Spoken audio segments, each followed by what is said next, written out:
Chapter 13, The Politics of Separation. You guys can see this image here that would have been in a leaflet that encouraged outrage among Northerners in regards to enslavement of African Americans and the treatments that they were receiving as a result of their enslavement. While thousands of Americans, along with Asians and Europeans, were pouring into California in search of gold, other Americans were attacking or defending slavery. These two seemingly separate issues came to a head in Congress in 1850. Because of its rapid gold rush inspired growth, President Taylor advocated statehood for California from the time he took office in 1848 and in 1849. Californians adopted a state constitution and applied for statehood only 1 year after the United States acquired it from Mexico. The territory far exceeded the minimum population threshold for statehood, only one for statehood, but there was a problem. Although the admission of California as a free state would once again restore the carefully crafted balance of free and slave states, evening out the numbers after the balance in the Senate had been disrupted by admitting Texas as a slave state, other future free states might follow, which threatened those in the South. Contrary to some expectations, the U.S. war with Mexico had not produced another slave state for the Union after Texas. Admitting California as a free state would restore the balance in the Senate that had been the rule since the Missouri Compromise of 1820, and that the admission of Texas had disrupted in 1846, leading to 15 slave states represented, but only 14 free states. Many in the North and South thought a balance was essential to maintaining the Union. But Southern senators, both Whig and Democrat, agreed that if California were admitted as a free state, then other free states might quickly follow, especially because there were virtually no slaves in either Oregon or New Mexico territories, the other land acquired by the United States in the 1840s that might logically soon be divided into states. The young senator from Mississippi, Jefferson Davis, concerned about the possibility, warned his colleagues that we are about to permanently destroy the balance of power between the sections. The South's ill and aging champion, John C. Calhoun, wrote in his diaries, "As things now stand, the South cannot with safety remain in the Union." Much had happened to lead Davis and Calhoun to their conclusions. In the 1850s, more Southerners would come to believe they could not remain in the Union, and hostility to the South and its peculiar institution of slavery would increase in the North. Although a new generation in Congress tried again to enact the kinds of compromises that held the country together since the adoption of the Constitution in 1789, those efforts no longer worked. The tensions that led Southern states to feel compelled to secede from the United States in 1861 are the focus of this chapter. So in 1850, the Compromise of 1850, including the Fugitive Slave Act, was passed. Harriet Beecher Stowe's Uncle Tom's Cabin was published in book form in 1852. 1854 saw the Kansas-Nebraska Act and the Republican Party founded. 1854 to 1859, Bleeding Kansas took place. This was a civil war that occurred in Kansas. In 1857, the Supreme Court's Dred Scott decision, Lecompton Constitution adopted in Kansas, but Free Soil majority boycott election. Panic of 1857 takes place. 1858, we have the Lincoln-Douglas debates. Lecompton Constitution for Kansas is rejected by Congress. John Brown's raid on Harper's Ferry Federal Arsenal. The Democratic Party splits into northern and southern halves. Abraham Lincoln's elected president, and South Carolina secedes from the Union in 1860. And by 1861, we see more Southern states seceding, a total of 7 by February 1st, and the Confederate States of America is founded as Lincoln is inaugurated as president. From union to disunion. Analyze the political jockeying in Congress and how the reaction to the Fugitive Slave Act and the publication of Uncle Tom's Cabin changed the opinions of many Americans, South and the North, making a break between them hard to avoid. So we're looking at chapter 13.1. The Congress that met in 1849 and 1850 debated whether and how to admit California was one of the most contentious ever seated. The same 3 men, Daniel Webster of Massachusetts, John C. Calhoun of South Carolina, and Henry Clay of Kentucky, who had dominated the Senate as young men in 1820, now, as old men, played the central role in 1850. The dramatic debates of 1850 would be the last time the 3 would appear on the Senate floor. A new generation of senators would also play crucial roles in the coming years. Stephen A. Douglas of Illinois, who would contest the presidency with Abraham Lincoln in 1860, William H. Seward of New York, and Salmon P. Chase of Ohio, who would both seek the Republican nomination for president in 1860 and then serve on Lincoln's cabinet, and Jefferson Davis of Mississippi, who would be elected president of the Confederacy in 1861. Pro-slavery senators like Calhoun and Davis were worried about California, but they were even more worried about abolitionism in the North, which had been a growing force since the 1840s. Throughout the 1840s and 1850s, there were many different kinds of abolitionists with differing levels of commitment to their cause. But the Southerners tended to view all abolitionists as extremists. At the core of the movement were those known as the radical abolitionists, for whom slavery was the greatest evil in the nation, an evil that needed to end immediately and completely. A larger group of Northerners were sympathetic with the radicals, but not willing to move as quickly or do as much to oppose slavery. Many of these moderates fell into the free soil category, willing to let slavery stay where it already existed, but adamantly opposing any extension of slavery to new territories where did not yet exist by law. Finally, there were others for whom ending slavery was perhaps a good thing, but not the highest priority. All of these Northerners, however, were committed to free labor, the belief that slavery undermined the value and dignity of hard work, and that many white people were also marginalized in places where slave labor was predominant. In the 1850s, this sentiment would lead voters in the new Republican Party to cheer for free soil, free speech, free labor, and free men. Many of the tensions that exploded in Congress in 1850 dated to the U.S. war with Mexico in the 1840s. In 1846, Democratic Congressman David Wilmot of Pennsylvania proposed an amendment to a military appropriations bill prohibiting slavery in any territory acquired from Mexico. This so-called Wilmot Proviso sprang from growing anger among Northern Democrats at what they saw as the pro-Southern tilt of the Polk administration. With the support from Northern Whigs, the amendment passed the House but died in the Senate, where Southern senators were able to block all such measures in 1846 and 1847. A Boston newspaper said of the proviso, as if by magic, it brought to a head the great question that is about to divide the American people. By 1850, the question of slavery created divisions that cut across party lines, whether Democrat or Whig. California, the Compromise of 1850 and the Fugitive Slave Act. A new Congress elected just after the end of the war with Mexico and a new president, war hero Zachary Taylor, tackled the complex question of California's statehood. Taylor was a political unknown. Southerners tended to trust him because he owned slaves and a Louisiana plantation, but 40 years as an officer in the U.S. Army had led Taylor to value the Union. He hated the threat of secession. In 1849, Taylor proposed admitting not only California, but New Mexico as new states. California would certainly be a free state, but Taylor's proposal left the future states of New Mexico uncertain, though there was virtually no slaves there.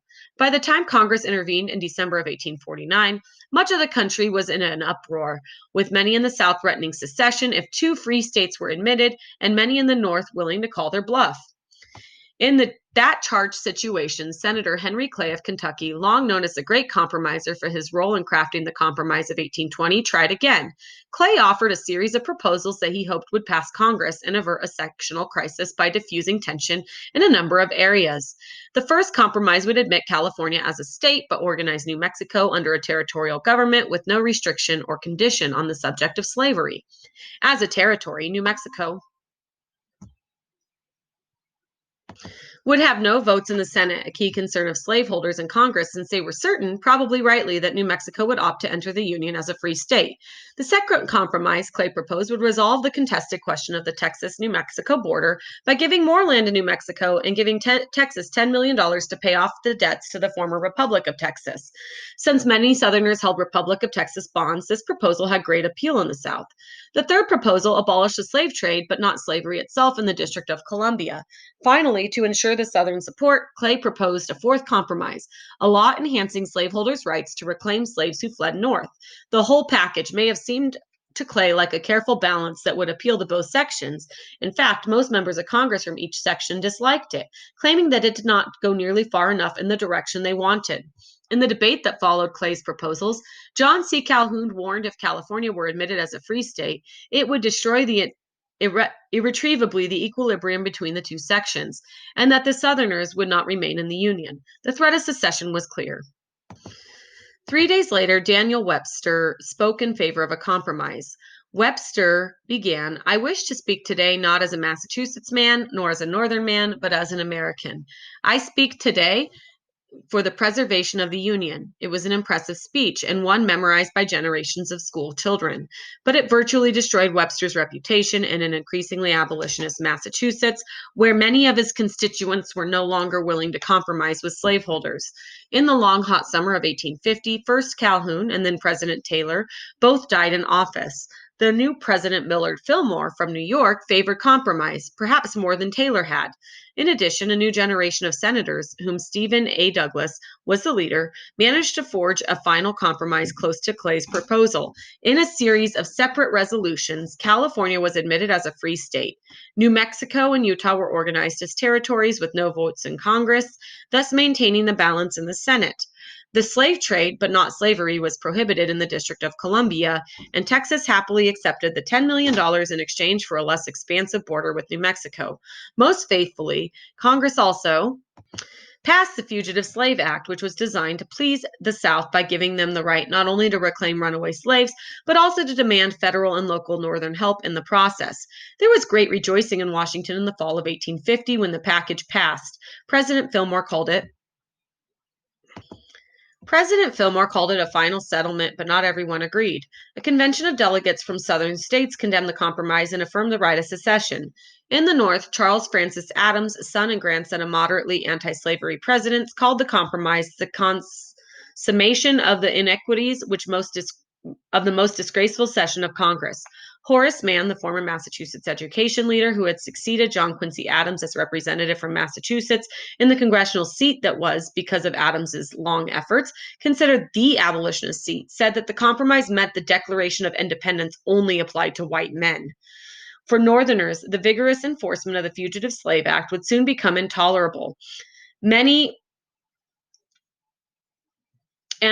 Southern leaders became convinced that abolitionists wanted to end slavery, not only in the territories, but also in the states where it was strong, and the only solution was to leave the Union. No one knew what the next decade would hold, but the most perceptive among them thought celebrations of 1850 were premature.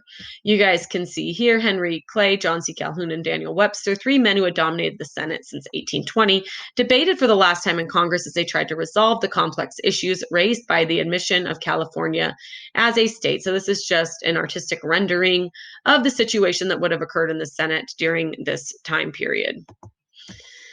Enforcing the Fugitive Slave Act. When Henry Clay proposed a new Fugitive Slave Act as part of the Compromise of 1850 and Stephen A. Douglas persuaded Congress to adopt it, or when Presidents Fillmore, 1850 to 53, and Franklin Pierce, 1853 to 57, vigorously enforced that law, none of them expected the firestorm that resulted.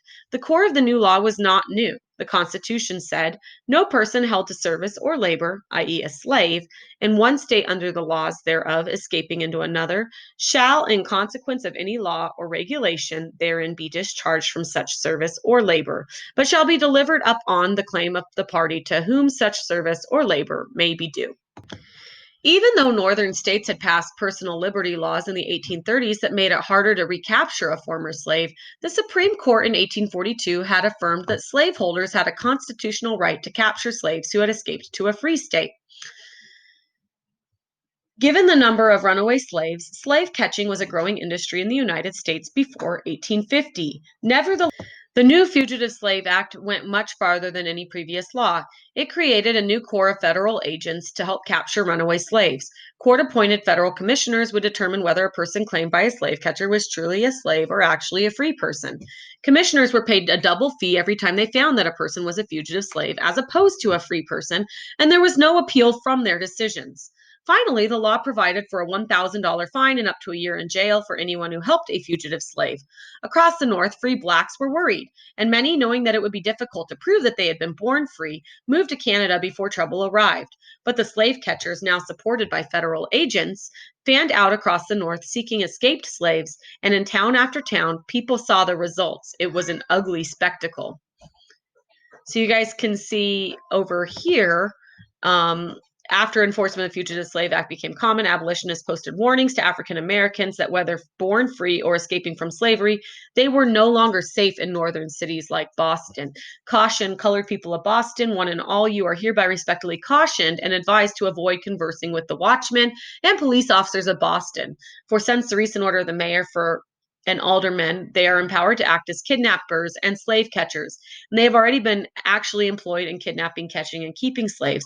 Therefore, if you value your liberty and welfare of the fugitives among you, shun them in every possible manner, as so many hounds on the track of the most unfortunate of your race. Keep a sharp lookout for kidnappers. They have top eye open. April 24th, 1851. So even people in Boston were realizing that it wasn't even safe for people who had been born free to continue living there, possibly because of the uncertainty of this time period. Anthony Burns escaped from slavery in Virginia, went to Boston, and found work in a clothing store. But his former owner discovered his whereabouts, and under the Fugitive Slave Act, a federal marshal arrested Burns on May 24th, 1854. On June 2nd, 1854, federal troops marched Burns in chains through the street of Boston to a Coast Guard ship that was waiting in Boston Harbor to take him back to slavery in Virginia. Huge crowds watched the spectacle. Church bells tolled and flags flew upside down.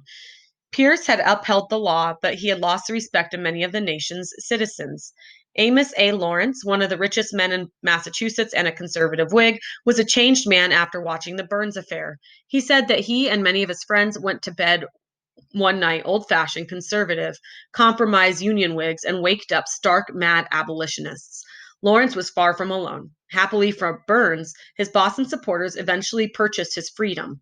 Nevertheless, the sight of this man being marched by U.S. troops, sorry if I repeated that 16 times, back to slavery on the streets of Boston was indelible for many who saw and heard about it. Similar incidents happened across the North. In Ohio, Margaret Garner, an escaped slave who had crossed the Ohio River from Kentucky, discovered slave catchers at her door, and she tried to kill her children rather than allow them to be returned to slavery. One of the children died. Garner was sold back to slavery in New Orleans. For Northerners, these sorts of events undermined the notion that they were living in free states. Many concluded that freedom could not exist in a nation that allowed slavery anywhere. Southern defenders of slavery and even their non slaveholding neighbors were similarly coming to the conclusion that slave states and free states could not remain in the same country. The divisive issue could not be contained by compromise. Federal law had banned the international slave trade since 1808, but smugglers found ways to flout the ban and bring new slaves directly from Africa. Northerners likewise flouted the Fugitive Slave Act. When the best known of the Southern slave smugglers, Charles A. L. Lamar, was tried in federal court for smuggling slaves into the United States, a Southern newspaper asked, "What's the difference between a Yankee violating the fugitive slave law in the North and a Southern man violating the law against the African slave trade in the South?" In the 1850s, the vigorous enforcement of some laws and the flouting of others angered many Americans, but they differed greatly on which laws they wanted enforced and which flouted. You guys can see down at the bottom of this page, this is an advertisement for Uncle Tom's Cabins. It sold 300,000 copies. It was one of the best-selling books of the century, and it galvanized Northern opinion against slavery. Uncle Tom's Cabin is about a journey of a man named Tom who had been enslaved, and his journey from living with a loving and caring family in the northern part of the South to being sold downriver and mistreated by a slave trader named Simon Legree, who eventually abuses Tom to the point of Tom's death because Tom refused to divulge the location of a young woman who was trying to escape enslavement. He saved her life by sacrificing his own, and this made people very upset at slavery. Uncle Tom's Cabin. Anger at the Fugitive Slave Act also convinced Harriet Beecher Stowe, already a well-known author, to do something for the anti-slavery cause. As the Fugitive Slave Act took effect, Stowe wrote that the time has come when even a woman or a child who can speak a word for freedom and humanity is bound to speak. And speak she did. Although she was living in Brunswick, Maine at the time, Stowe had spent many years in Cincinnati, Ohio, and had herself seen slavery directly across the Ohio River in Kentucky. Cincinnati, a city that faced the Ohio River and from which one could see the slave state of Kentucky on the far shore, was itself home to many fugitives from slavery. She began writing what would become known as Uncle Tom's Cabin. It was first published in serial form in the National Era in 1851 and 1852, and then as a book. Within a year, 310,000 copies were in print. making it the best-selling book of the century, other than the Bible.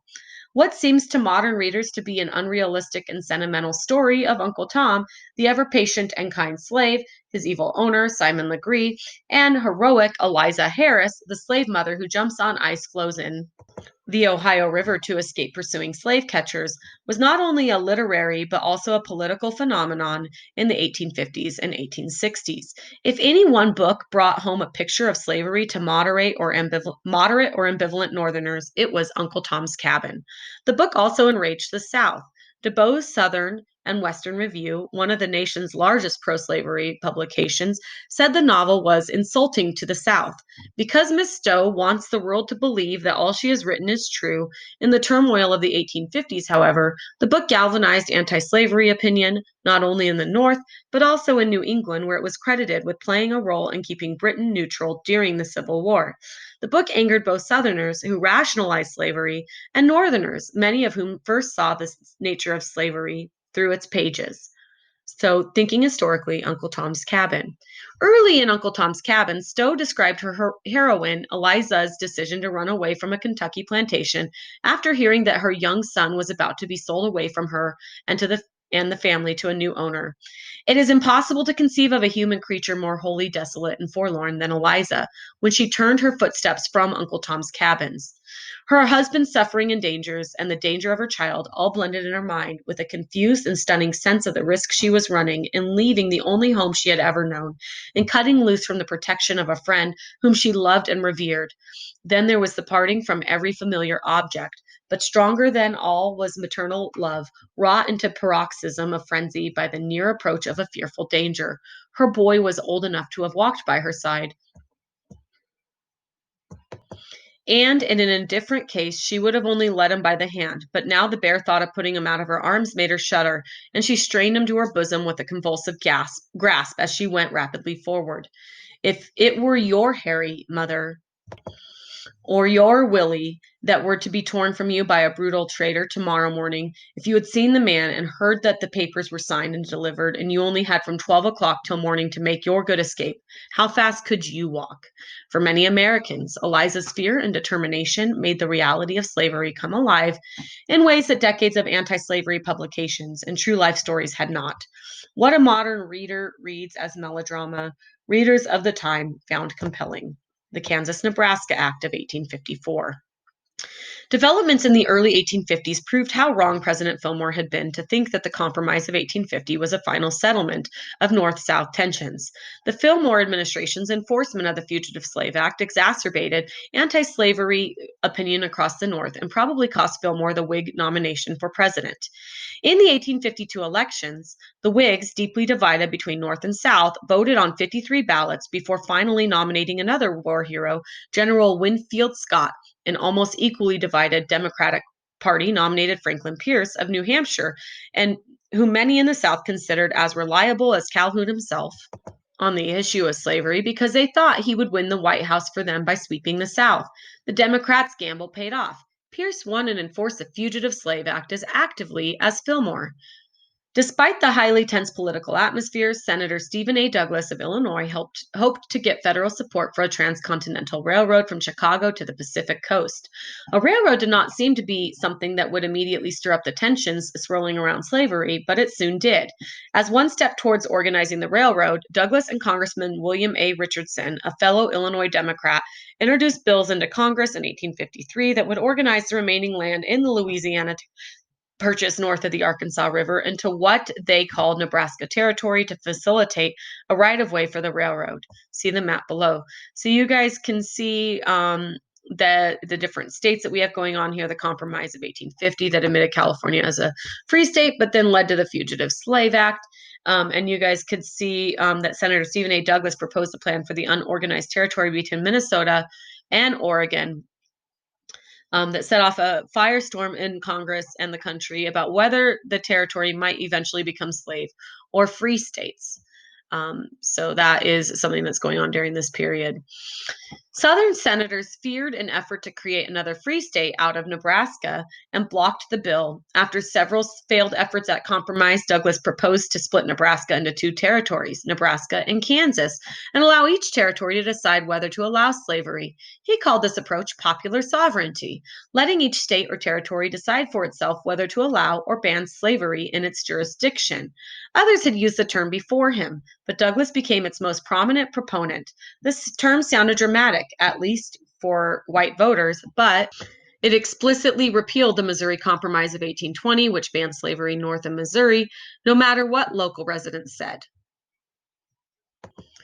The proposal to split the Nebraska Territory and allow popular sovereignty to overrule the Missouri Compromise got Douglas the support he needed from Southern senators, but it also raised a hell of a storm, as Douglas knew it would, for many moderates, even for President Pierce. The Missouri Compromise had held the Union together for 34 years, almost half the nation's lifetime. Tampering with it seemed dangerous. Douglas was offering to repeal it to be able to organize the new territories that he thought were essential to his plans for a railroad. The risk was that repealing the Missouri Compromise could allow slavery if the local voters supported it in territory where it had been banned since 1820. While defenders of slavery were delighted, Northern abolitionists and moderates saw taking this risk as another step towards spreading slavery throughout the Union, something they found unacceptable. Northern outrage was intense. The most moderate free soil advocates who opposed extending slavery united with the most radical abolitionists in opposition. 5 state legislatures and hundreds of meetings and conventions sent petitions to Congress declaring this crime shall not be consummated. Whig Senator William Pitt Fessenden of Maine called the Kansas-Nebraska bill a terrible outrage. On the other hand, Southerners of both parties strongly supported the Kansas-Nebraska Act. In the end, the bill passed in 1854. Pierce signed it, and Douglas got his territory, but he also virtually destroyed the Whig Party. The congressional elections of 1854 and the birth of the Republican Party. The Kansas Nebraska Act became the defining issue of the 1854 elections for Congress. Battles between anti slavery and pro slavery factions within Kansas dominated the national news for the next several years.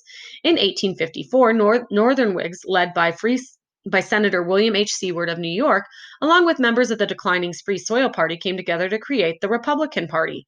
Many former Whigs and members of smaller parties campaigned for office as Republicans, members of a brand new party, in the 1854 congressional elections, and the Republicans, not the Whigs, would nominate candidates for president in 1856 and 1860. Southern and pro slavery Whigs tried to maintain their party for a few years, but what had been a major political party in the United States since it was organized to oppose Andrew Jackson disappeared during the 1850s. In Illinois, a former one-term Whig congressman, a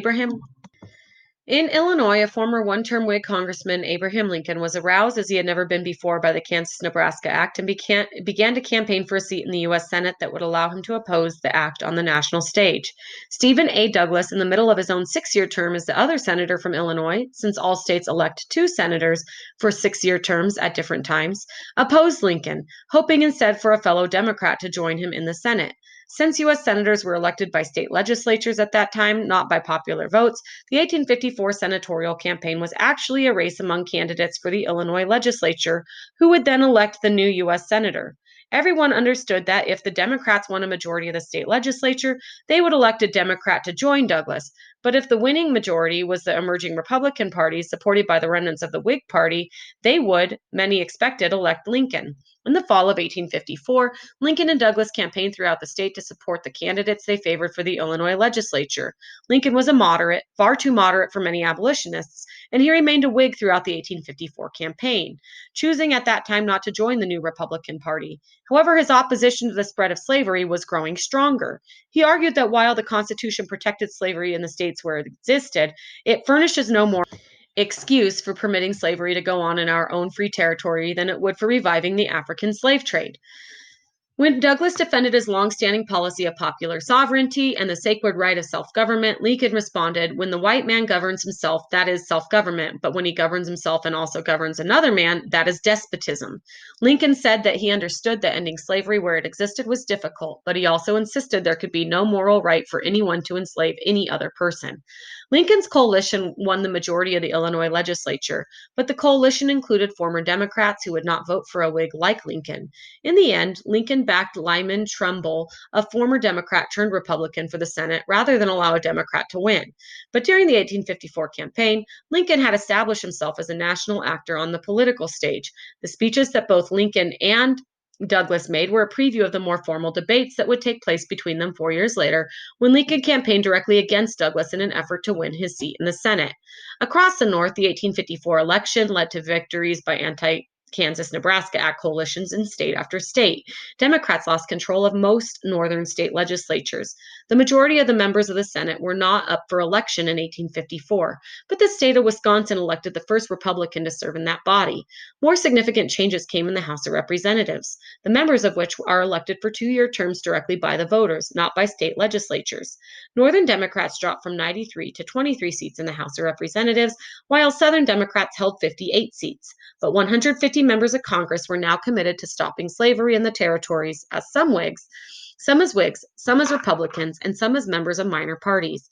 Since the formation of the Jacksonian Democrats and Whig opposition in the 1830s, leaders had changed party affiliations on occasion in response to strong issues, but never as often as they did in the 1850s as the old parties weakened. After 1854, voters, South and North, cared mostly about whether candidates were anti or pro slavery and whether they were moderate or radical in their views. The Kansas Nebraska Act had unified Northern political opinion against the spread of slavery as nothing before it had done. A new political party, the Republican Party, was forming to speak for that point of view. Unlike the Whigs or the Democrats, both of which included Northern and Southern members, the Republican Party represented only one section of the nation and one political perspective. The party had virtually no Southerners and no one who spoke for popular sovereignty or any other plan to allow the growth of slavery. When the new Congress assembled in late 1855, the House eventually elected as its new Speaker Nathaniel P. Banks of Massachusetts, a former Know Nothing who had recently switched his political allegiance to the Republican Party. A representative of a political party that had not existed 2 years earlier now held the gavel in the House of Representatives. 13.1 Quick Review. How did the escalation of hostility over slavery indicate the issue could not be settled peacefully?